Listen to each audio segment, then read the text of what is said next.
Now, as seen in the previous report, this summit has its primary significance in resuming the so-called shuttle diplomacy between the two countries. Our political correspondent Lee Shi-hoo has its past and present. On Sunday, President Yoon Suk Yeol is having summit talks with Japanese Prime Minister Fumio Kishida in Seoul. Kishida's two-day return visit follows President Yoon's earlier visit to Tokyo from March 16th to 17th this year. Yoshihiko Noda was the last Japanese prime minister to visit Seoul for a top summit with then-President Lee Myung-bak in November of 2011. South Korea's presidential office said last week that the so-called shuttle diplomacy between the two countries has now recommenced for the first time in 12 years. The term shuttle diplomacy originally referred to when an outside party mediates negotiations between two or more countries. But in the case of the relationship between South Korea and Japan, it refers to the leaders of the two countries taking turns visiting each other to hold discussions. The history of Seoul-Tokyo shuttle diplomacy goes back to 2004 with then-President of South Korea Roh Moo-hyun and Japanese Prime Minister Junichiro Koizumi.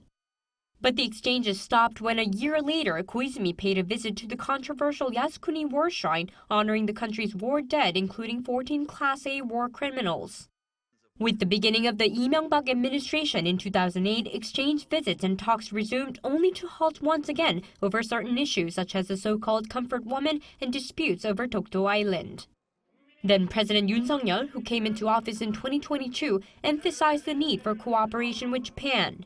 일본은 이제 세계 시민의 자유를 위협하는 도전에 맞서 함께 힘을 합쳐 나아가야 하는 이웃입니다.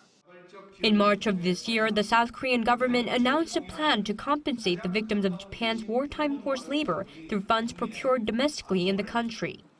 10 days later, President Yoon visited Tokyo to speak with Prime Minister Kishida. 그간 얼어붙은 양국 관계로 인해 양국 국민들께서 직간접적으로 피해를 입어왔다는 데 공감하고 한일 관계를 조속히 회복 발전시켜 나아가자는 데 뜻을 같이 하였습니다.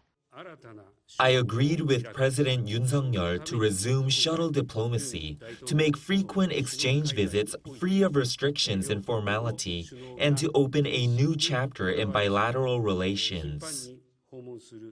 All eyes are now on what achievements will come from the summit, where talks are expected on collaborations in security, technology, and culture. Lee Shi-hoo, Arirang News.